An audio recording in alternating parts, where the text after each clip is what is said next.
سڵاو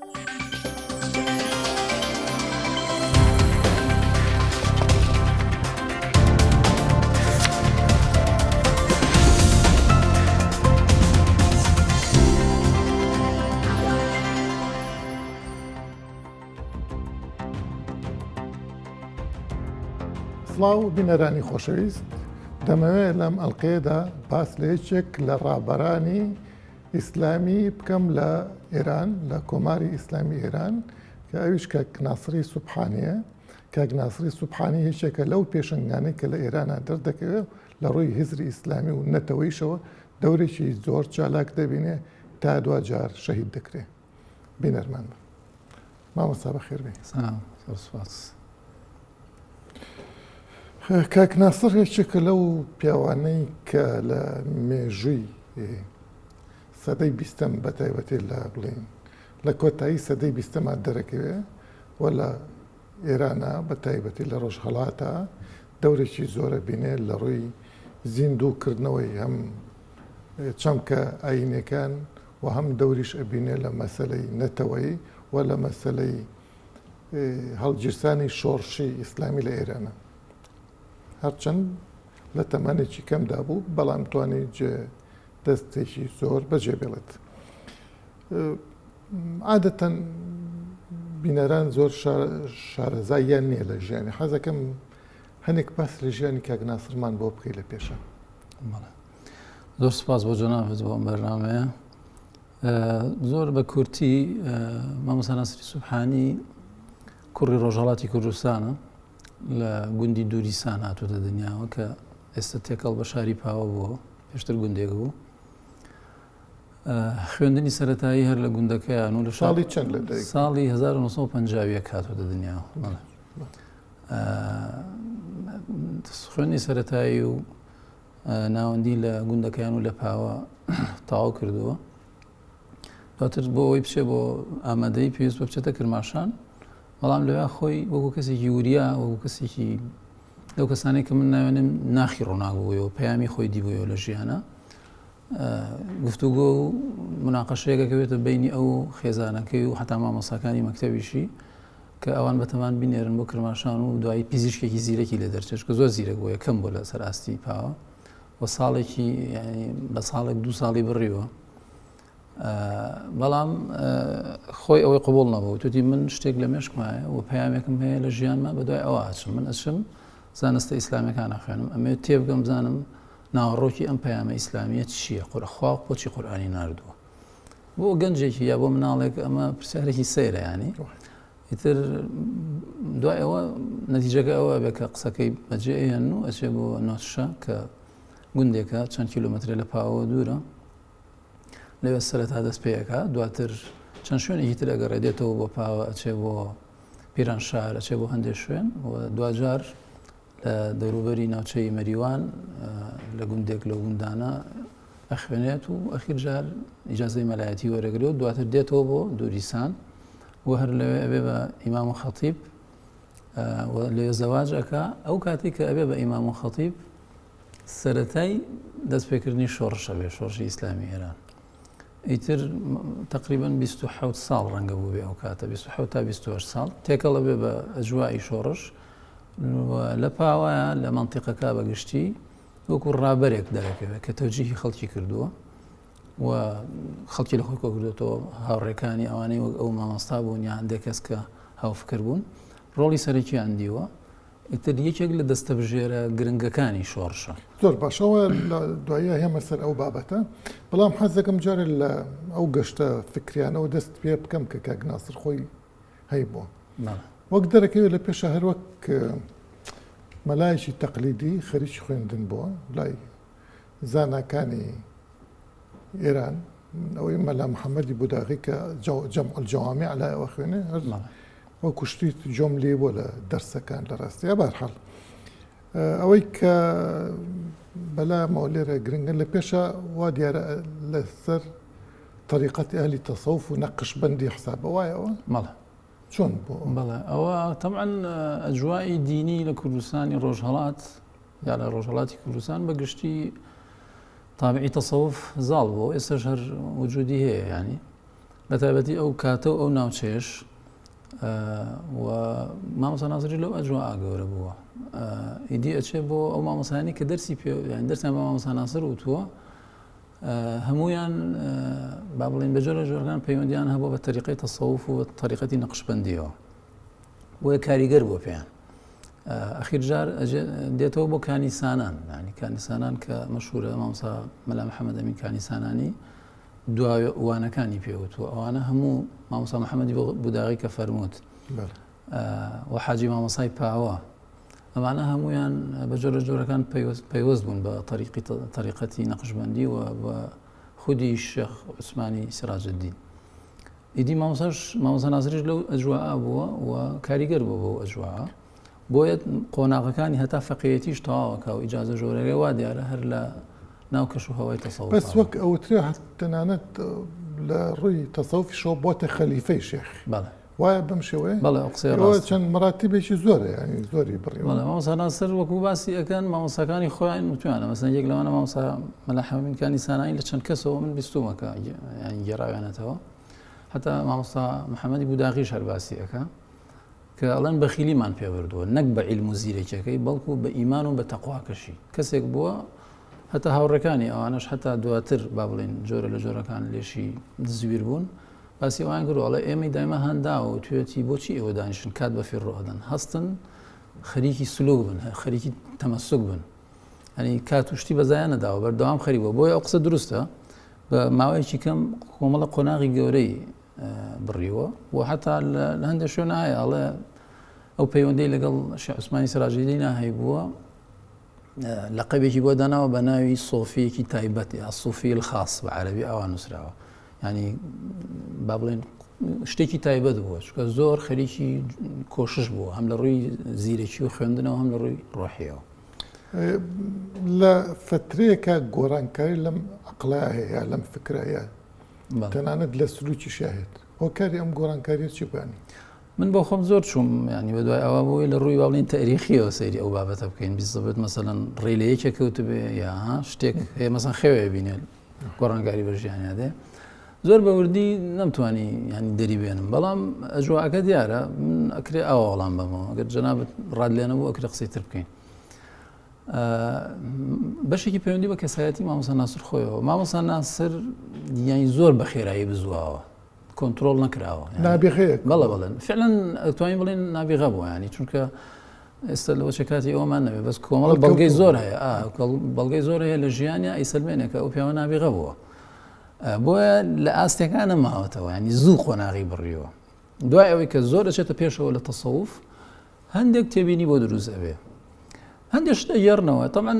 عەرزم کردی هەتا ئیجازە ژۆرەگرێ عمومەن هەر لە ناو تەسەووفایە کە دێتەوە بۆ گوندەکەی خۆیان و عیلمەکان تەواوەکات هەندێک کتێبی بینیوە لە پاوە ینی ئەو کاتە کۆمەڵە کتێبی بە تایبەتی بزافی ئیسلامی نوێ بردەوردە بڵاو کراونەتەوە یەکێک لەو کتێبانەی کە خۆی باسی ئەکا وا دیارە هەر وانش بوو هەر ڕێگەی کاریگەری و گۆڕانکاریەکە لە مامۆستا ناسرا هەر کتێب بووە چونکە کتێب سەنتەرە مامۆستا ناسر ینی ئینسانێکی فەرهەنگ سەنتەرە بە ڕووداوی سیاسی وشت نەگۆڕاوە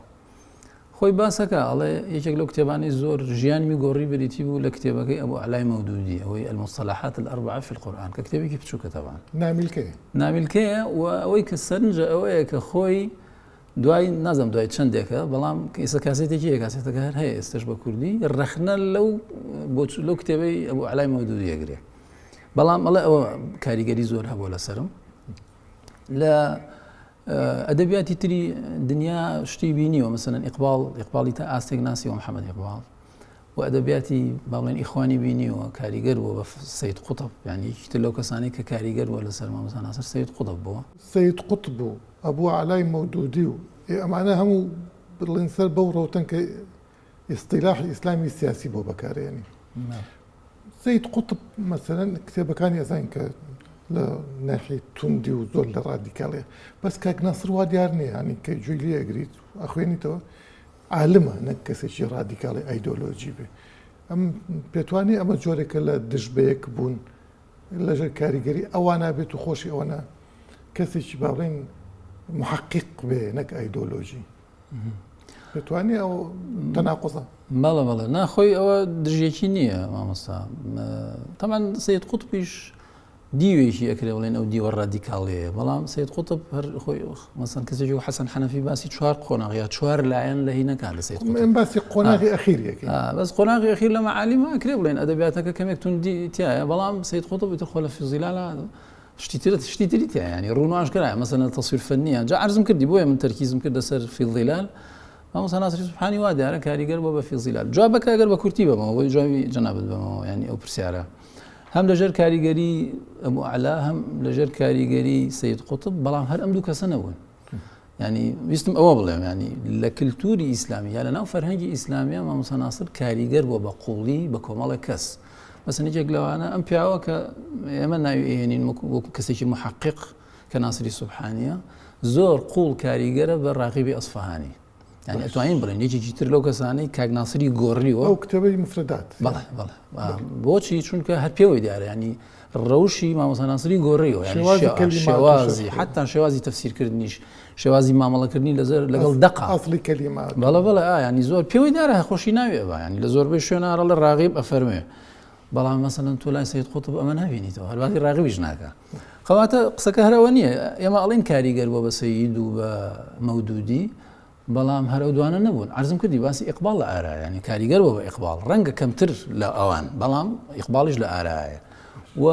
ئەبینیت مەسەلەن کاریگەرە بە هەرچەند دەری ناوڕێ لە هەندێک شۆڕ ڕەخنە ئەگرێ بەس پێوەی دیارە زۆر فەخرەدینی رازی خوێندوتەوە ئەویستم ئەوە بڵێم بە گوێگرتن لە کاک ناسر هەستەکەی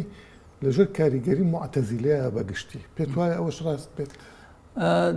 نا زۆر دقیق نییە ئەو شتە هەندێ بۆ چوونی کەمێک ئەچێتە سەر سنووری معتەزیلە بەو جۆرە ئاوا بڵێن باشترە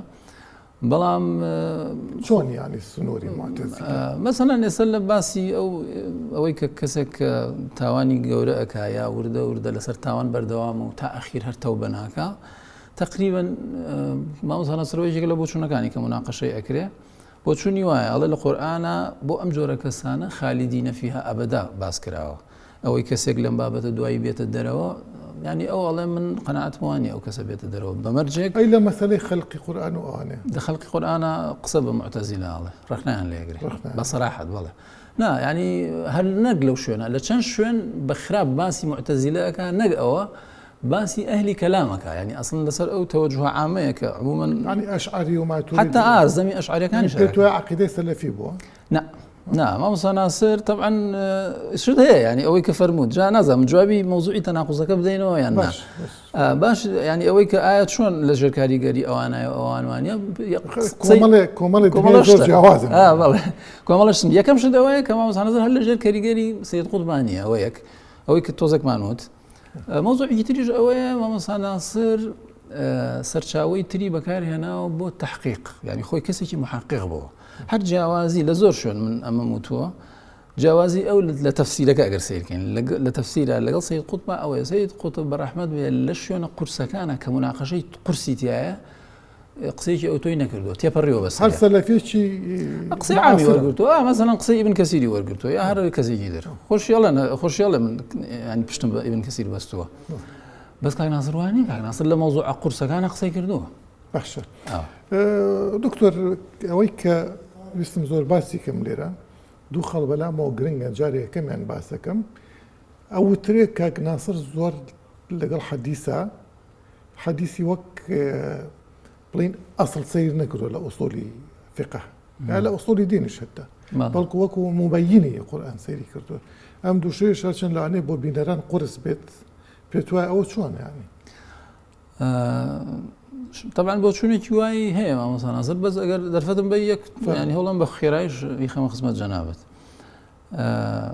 مامۆستا ناسر باوەڕی وایە کە ئەبێ پێوەری ئەسڵی قورئان بێ سونە ڕوونکەرەوەی قورئانە کەواتە وەکو ئەسڵ بەڵێ ئەو قسەی جەنابەت دروستە مبەینە و ئەمە طبعا لە قورئانە ئەوە فەرمێ لتبەینە للناس ما نزل إليهم يعني قورئان خۆی وا فەرمێ کەواتە مامۆستا ناسر ئەڵێ ئەسڵ قورئانە و ینی خاڵە ئەساسێکە و سونە تەبینی ئەوەکە کەواتە ئێمە دوو ئەسڵمان هەیە طبعا باسی ئیجماع و شتیشەکە چونکە هەر بابەتێکی هەیە لەسەر ئوسولی فقه چاپیش بۆ کتێبەکەی أصلي كم بريتيا القرآن أصلي دوام بريتيا للسنة بلام بين قرآن والسنة يعني أم بيونديك قرآن والسنة دروس به السنة مكتوب ها شون كاتي خوي سرتاي إسلام جنابي شد أزاني نظام شن بوبينران أما بكالك دي أم قصيب كيني استم تقريبا قرنية كم موضوع السنة بتواتي جانبوته ومفهومي شيء ها جواز إسلام هذا إسلام يعني قرآن والسنة هذا يكشد هو تقريبا جور يعني بتواتي تمايزي بدرزنا وممكن والله كذا لما جاء إيش يعني كده دقيقة أم قصش دواتر دواويني السنة دائر وكم الله خلافات ومشاكل لنا وحضارة إسلامية الرؤى يتر السنة بتايبتي ما مالي لقلا أكري يعني أبي اشتكي سر بخو عشان أو تري مثلا كم الله بتواني بوت جار نبونا وكا أو قرآن خوي نصا سنش بلين براكتيزة كردني أو نص بشكل براكتيزة بس بشكل شيء هالنص يعني هردوك يعني هرتيا دواي بوت نص يعني باش تمام دواي طبعا دواي أبي بنص بشكل جرانا ويا أقصد دروسته بس أم جرانا وأخوي أبي بنص أو اشتكي طبيعي يعني اشتكي تدريجية كالروي ده أو مهم الرجاي جرانا وقدروس به قصدك هر أبو من أجر يكتفيك بكم أم فكرة كلا جاء بيستم أولم أم بيوندي لنا القرآن والسنة هي يعني أونش سعدنية مثلا كسك تصورية جاري وهي هندك شد هي هستكي نوع نجنجان رو أبينيد يعني بقى أولين نجنجان وأما طبيعي شيء طبعا لنا النصوص أمهرها هلا قانونها مثلا أمهرها هلا قانوني فلان تا قانوني فلان هستكي دو دقيقة عكسية كن أبي مشرعي أو لا تخوي بلا أو بجورك حلبة أما جواردة ويك أهلي زانست الإسلامية كان بي أما أبيني شو باسي تعارض الأدلة بالمناسبة هربو شرح بينر باش ترتيبها شكل على كان حديث الشيخ صالح بارحرنا وكي سنوات خيرم الله تنانت زوجة سني صحيح علماء يشان بينك وتوانا والعمل على غيره بون منا إرضاعي كبير مثلا لا علماء كان العمل على غيره مثلا تنا حديث أنتو كضعيفة كعلماء يشان بوكر ونك حديثك كبرانبري صحيح بو شو قالن عمل لسر أكره أو واضح بو نزات الله لا أقصد رسته بو موضوع حديث يعني حديث كم على أسطر ما عمل الله الكردني هرشان مسلمان حديثي قبوله وكو قبولي وكو أصل بلام لبروي حديث فرقي هي لقى القرآن يعني تعاملك كم يقول ذكاري زيادة جاء أصلي موضوعك أو أبو ما مصاب يستم أبو بلام أجر هاتو أم بابلين دجيشة هسكرا مثلا هسكرا دجيشة كي لنوان القرآن ولنوان سنة في غمرة درودي خايلة به ما مثلا ناصر يكسر يشيء طبعا مقصد زور هاي لما جاء الله أصل القرآن وأما طبعا قصي يجني جامع يوبلم أمر روته لد حضارة إسلامية روته كدير يعني مش تجني كاك ناصر داينابه وأما بيوندي بفرقة وشتي شوانية لنا مالكي كان همانة لنا حنفي كان همانة لنا حتى حنابلة همانة لنا الشيعة همانة لنا الشيعة لنا شافعي كان الروتي كمنا ومناون أقدر دروس بمصطلحك دازارا وكان ناون بيور خوازي قرآن يعني قرآن معيارة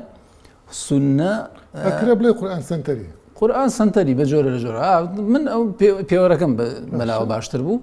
كواتا يعني إن جاء لحلنا أصوليين وحتى على علماء حديثي اشتاق هاتو تآلا وآيام أتوانين تعليلي حديث بقرآن بكين يعني شيء يعني أجر حديث لقى القرآن نجنجا بهوي أو نجنجا لقى القرآن حديثك حسنا ذاك شيء صحيح به أتوانين بلين معلولة حديثك إيه بشيء كنت أنا بلا نقبل بشيء باشيش كنت أنا بلا القرآن هيج ملاولاي كتياني أم حديث دارة قرفتي جيل الرواياتك يا اشتاق هبو المهم قرفتي باشا دكتور با رنكت سؤال يشترمك هل مبارو بونزيك بولا ما مثلا شافعي بونو اجتهاد يعني وك البت خلالي خن نوي خما واهستكم كاك ناصر زور إيماني بونا بو كشافعي مذهب أو أنا مهمة يعني مقلدنا بوتنانت لو شو خوي بمشتري ديش مطلق زاني بيت لا أسي شافعي أو أنا هني مناقشات شيء لم بروه أو شون يعني خوي راسي وصراحة أو أنا لا شو كفاية متواضع على راسي لا خوي بلا ما مصاناصر مقلدنا بلا اجتهادي كردوه بو هر قضية الله من أبيت تحقيقي تيابكم وبقى من نتيجة وأمريكا قال إيش مهم كان لراسي هو باش يعني الروق قش وجوانا كما مثلا ناصر أويك فعلا مجتهد هو بلام كأقصر روبرو أكرده على أنتم مجتهدين تخوات شو مجتهد من نوع على بيجا وش تبع حساب بوي لا أو خوي لولا داو بلا خوي لولا داو تدي من هەر قەزێک بۆی حتا جاری وای پرسیاری لێکراوە جوابی نەداوەتەوە ئەیجێڕنەوە لێ جوابی نەداوەتەوە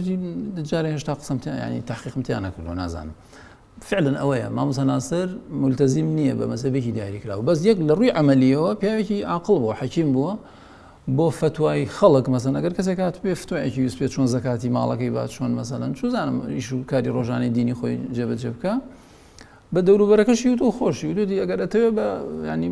بە مەذهبی شافعی فتوای بۆ بدەن با بۆ شێوەیە بڕەوەی کێشە دروست نەبێ بەس ئەگەر پرسیاری لە خۆی کراوێ وەکو خۆی بۆ چوونی خۆی وتۆ جا یەکێک لە جوانیەکانی ئەو دوژمنایەتی بۆ دروست نەکردووە لە با خەڵک تەمان بەڵێ کۆمەڵە کەس ینی بەداخەوە ینی بەرامبەری وەستاون جەناب تەزانی خۆت ئاماژەت پێ کرد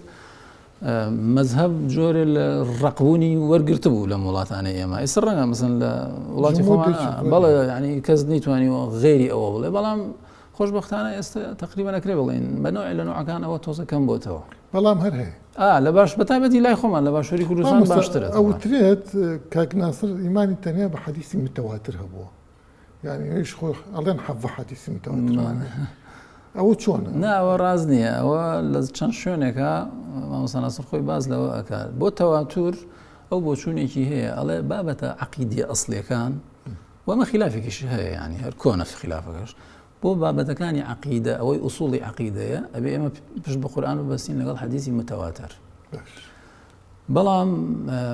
حەدیسی تر کە زۆربەی ئاحادن با بڵێن ئەوەی هەر لە ئوسوڵە هەیە ئەفەرمون ظەنی و ثەبوتە ینی مەزنونن ئاحاد وای پێ بەڵێ ئاحاد خۆی هەروای پێ وترێ و شتێکی تەبیعیشە ینی هەر لە کۆناوە وتراوە بۆی بینەر تێبگا ظەنی و ثەبوت مەبەست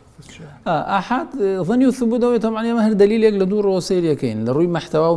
معناکەیەوە ئایا چەند معنا دیلالەوە معناکەی چەند جۆر معنا هەڵەگرێ ئەگەر یەک معنای هەڵگر ئەوە پێوترێ قەطعی و دیلالە ینی معناکەی قەطعیە معنای تر هەڵناگرێ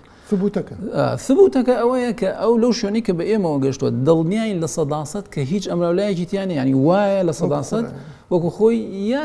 ئەکرێ مەسەلەن لە سەدا 90 وابێ لە سەدا 70 وابێ ئیتر کە بوو بە 90 و 70 ئەمانە ظەن ئەخرێتە پاڵ ظەن نە معنای ئەوەی کە گومانە و گومانی تەواو گومانی مطلق ینی فڕێ نا ینی ئەوەی کە یەقینی نییە بە کورتەکەی حەدیسی ئاحاد خۆ هەر عولەما وتوانە وایە کاک ناسر لە حەدیسی ئاحاد ینی حتاڵە واجبە بۆ ئەحکام بەکار بهێنرێت ئەوە لەفزی خۆی جا من حەزم کرد هەروایان تو يوجب العمل به ولا يوجب العلم به یەک شت حەزەکەم ئیزافە بکەم بۆ مەوزوعی حەدیث مامۆستا ناسر مهتەم بۆ بە حەدیث تەنها ئەوەندە هەیە ئاماژە بەوە بکەین ڕیسالەی هەیە لە علوم حەدیثە شەرحی حەدیثی کردووە و ئاسارەکانیشی ببینە کۆمەڵە شەرحی حەدیث و ئەوانەی تایە لەبەرەوە ئەو قسە بەڵێ زۆر باشە ئاخر پرسیارم دکتۆر مەسەلەی کاک بڵین سەرچاوە معرفیەکانی کاک ناسر هەر مەسادیری ئیسلامی سنی بووە یا کە گوێی لێ ئەگرێسەکەی هەم متأثرە بە شیعە يعني نەک متأثر يعني ثقافة ئەوانیشیە هەم لە غەیری جەوە ئیسلامیەکەش خوێندنەوەیە يعني مەسادیری معرفەی هەبووە وەڵا بە کورتی ئەتوانین بڵێن بەڵێ ئێستا تەمان قسەیەک هەیە حەزەکەم ئەگەر نەزانم چەند کاتیشمانەوە زانم دوو دەقەمان ماوە لە ئێستا ینی ئەوەی کە متأثر بووە بە شیعە و قسە دروست نییە بۆ چونکە بە ثقافەی شیعە نە هەر لە ئاسارەکانیشیان دیارە ینی حتا کرێ بڵێن کەمێک توندیشی هەیە بەرامبەر بە تەشەیع ئەوانە بەڵام بەڵێ ئەو قسەیە دروستە مامۆستا ناسر سەرچاوەکانی متعدد بووە سەرچاوە ئیسلامیەکان بە تایبەتی سەرچاوە کۆنەکانی باش خوێندۆتەوە ئەگەدار بووە ئەوەی کە عەرزم کردی مەسەن پێوەی دیارە فەخری ڕازی فەخرەدینی ڕازی بە جوانی خوێندۆتەوە بە تایبەتی تەفسیر الکەبیر ئاگاداری علمی کەلام بووە بە قوڵی ئاگاداری فقه بووە کتێبە کۆنەکان ئەمە ئەوە سەقافەی سەردەمی زانیوە تا ئاستێک مثلا لە نظامی سیاسی و اقتصادیەکەی کە هەیە جەنابەت حەمەندی متأثریش بێ یاخود لە ئیطلاعی هەبێت لەسەر سروش و چێ ئاجای سەویستم ئەوە بڵێم بۆ سەقافەی سەردەمی نوێ هەم سەقافە ئیسلامی نوێەکە ئاگادار بووە هەم ئاگادار بوو بە جەوی فەرهەنگی ئێران یەکێک لەو کەسانی کە خۆی ناوی ئێهێنێ عەبدولکەریم سروشە بە تایبەتی کاک ناسر زۆر ئیسفادەی کردووە لەو بۆچوونەی کە سروش لە کتێبێکی هەیە بە ناوی دانش و ئەرزش لەو کتێبە زۆر ئیسفادەی بینیوە ئەو مەوزوعی کە باسی قیەمی ئیعتیباری ئەکا پێوەی دیارە ینی زۆر ئیسفادەی لەو بینیوە ئیسفادەی لە تەباتەبائیش کردووە و کۆمەڵی مفەسیری تری شیعەش ینی کە لە ئەجوای ئێرانە محقق بوون با بڵێن ئیسفادەی لێ کردوون گومانی تیانە و ئاگاداری سەقافەی غێریبیش هەبووە بە ئاستێک بە تایبەتی مەسن مارکسیزمی ناساندووە سۆشیالیزمی ناساندووە بە پێ ئەو کاتە ینی ئەلبەت پێوەی دیارە زۆر نەچۆتەنە زۆر قوڵەمەوە زۆر نەچوت کەس پێوەی دیارە ئسلامەکانی خوێن بێت ینی سەر چاوە سەرەکیەکانی بەکارزانم کاتمان نەما بینەرانی بەڕێز زۆر سپاسی بەڕێز دکتۆر نۆمانەکەین کە لەم ئەڵقەیەدا ماندوومان کرد و ئەڵلقەی دۆمیشمان بەردەوامی دەبێت هەر لەسەر کاک ناسری سوبحانی تا ئەڵلقەی داهاتوو خواتان.